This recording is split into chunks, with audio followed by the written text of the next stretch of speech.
Hello students, एडोबिला point channel में आपका स्वागत है। आज हम करेंगे क्लास 8 के हिंदी विषय की वर्कशीट नंबर 28। इस वर्कशीट में हम लोग अकबरी लोटा चैप्टर को पढ़ेंगे और इससे पहले हम लोगों ने अकबरी लोटा चैप्टर के कुछ भाग पढ़ लिए हैं। आज हम लोग नेक्स्ट पार्ट पढ़ेंगे। लेकिन मैं सबसे पहले आपको बता दूं कि अगर आपने अभी तक भी हमारे चैनल को सब्सक्राइब नहीं किया है तो सबसे पहले चैनल को सब्सक्राइब कर लें। उसके बाद बेल आइकन का बटन भी दबा लें ताकि सारे वीडियो के नोटिफिकेशंस आप तक पहुंच जाएं। और वीडियो अगर अच्छी लगती है तो लाइक भी करें और अपने दोस्तों के बीच शेयर भी करें। तो चलिए शुरू करते हैं आज की वर्कशीट। और आज की वर्कशीट में अकबरी लोटा चैप्टर को हम लोग आगे पढ़ेंगे। लोटे का विवरण बिलवासी मिश्र ने अंग्रेज को बताया कि किस तरह यह लोटा ऐतिहासिक है और मुझे ऐतिहासिक चीज़ों को खरीदने का शौक़ है, इसलिए मैं इस लोटा को खरीदूंगा। अब आगे इस विवरण को सुनते सुनते साहब की आंखों पर लोभ और आश्चर्य का ऐसा प्रभाव पड़ा कि वे कौड़ी के आकार से बढ़कर पकौड़ी के आकार की हो गई। मतलब उनकी आंखें बड़ी हो गई। कौड़ी छोटी होती है और पकौड़ी बड़ी होती है, तो उनकी आंखें इतनी छोटी से इतनी बड़ी हो गई। उसने बिलवासी जी से पूछा, तो आप इस लोटे का क्या करिएगा? अंग्रेज ने पूछा बिलवासी जी से कि जब ये लोटा ऐतिहासिक है तो आप इस लोटे का क्या करिएगा? मुझे पुरानी और ऐतिहासिक चीजों के संग्रह का शौक है, बिलवासी जी ने कहा। तब अंग्रेज बोला, मुझे भी पुरानी और ऐतिहासिक चीज़ों के संग्रह करने का शौक है। जिस समय यह लोटा मेरे ऊपर गिरा था उस समय मैं यही कर रहा था। उस दुकान से पीतल की कुछ पुरानी मूर्तियां खरीद रहा था। अंग्रेज ने बताया कि मैं जिस दुकान पर खड़ा था वहां से मैं पीतल की कुछ पुरानी मूर्तियां खरीद रहा था ताकि मैं उनका संग्रह कर सकूं। जो कुछ हो लोटा मैं ही खरीदूंगा, बिलवासी जी ने कहा। तो फिर अंग्रेज ने कहा, वाह, आप कैसे खरीदेंगे? मैं खरीदूंगा, यह मेरा हक है। अंग्रेज ने हक वाली बात कही। फिर बिलवासी जी ने पूछा, हक है? इनको आश्चर्य हुआ कि इस पर आपका हक कैसे हो गया? तो अंग्रेज ने बताया, जरूर हक है। यह बताइए कि लोटे के पानी से आपने स्नान किया या मैंने? अंग्रेज ने पूछा। तो बिलवासी जी ने कहा, आपने। वह आपके पैरों पर गिरा या मेरे? मतलब लोटा किसके पैरों पर गिरा? तो बिलवासी जी ने कहा, आपके पैरों पर गिरा। फिर अंग्रेज ने पूछा, अंगूठा उसने आपका भुरता किया या मेरा? भुरता मतलब चुर-चुर। तो बिलवासी जी ने कहा, आपका। फिर अंग्रेज कहता है, इसलिए उसे खरीदने का हक मेरा है। मतलब इसने मुझे काफ़ी नुकसान पहुंचाया है। मेरे ऊपर पानी गिराया, मेरे पैरों पर गिरा, मेरा अंगूठा भूरता किया, इसलिए मैं ही इसे खरीदूंगा। आपका तो कुछ हुआ ही नहीं।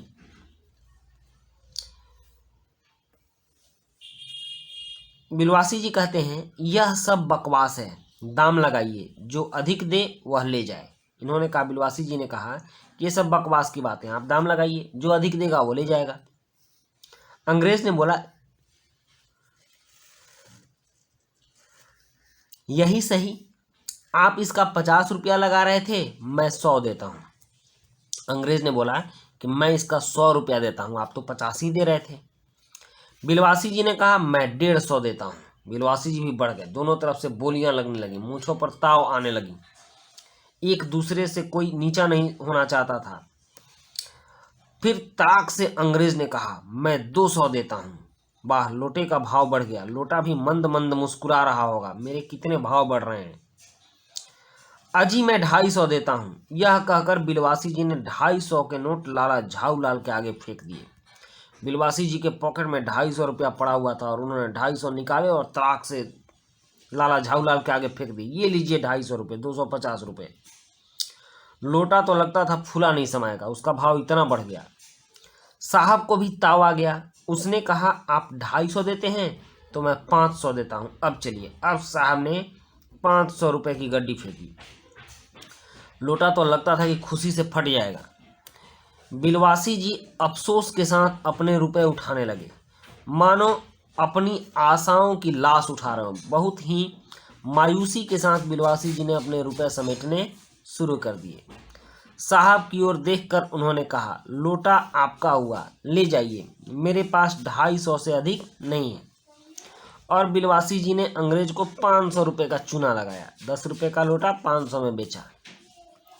यह सुनना था कि साहब के चेहरे पर प्रसन्नता की कूंची गिर गई, मतलब कि उनका पूरा चेहरा प्रसन्न हो गया। उसने झपट कर लोटा लिया और बोला, अब मैं हंसता हुआ अपने देश लौटूंगा। वो भी खुश हो रहा था। मेजर डगलस की डिंग सुनते सुनते मेरे कान पक गए थे।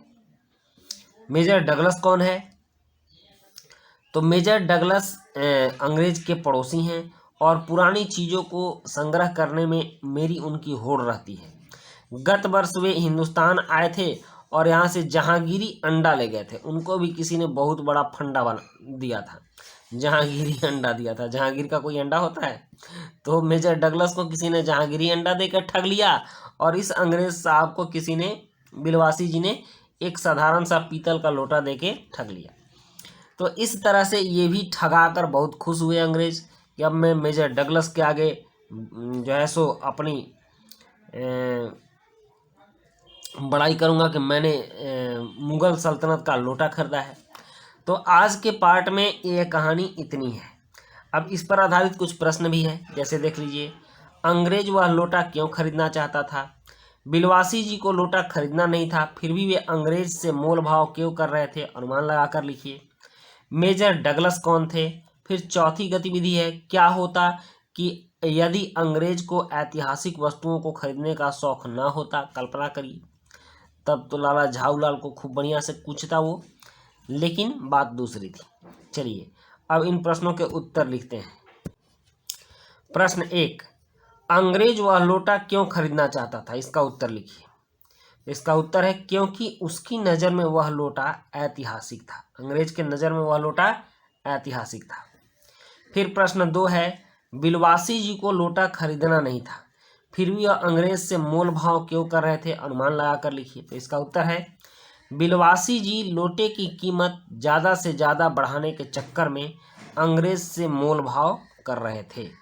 ठीक, बिलवासी जी लोटे की कीमत ज़्यादा से ज़्यादा बढ़ाने के चक्कर में अंग्रेज से मोल भाव कर रहे थे कि चाहे जितना बढ़ जाए, 500 हो जाए, 700 हो जाए, 800 हो जाए, जितना ज़्यादा। और उस समय 2-4-500 रुपयों की काफ़ी कीमत होती थी, वैल्यू होती थी, लेकिन उन्होंने लोटे की कीमत भी बढ़ाकर 500 कर ही दी थी।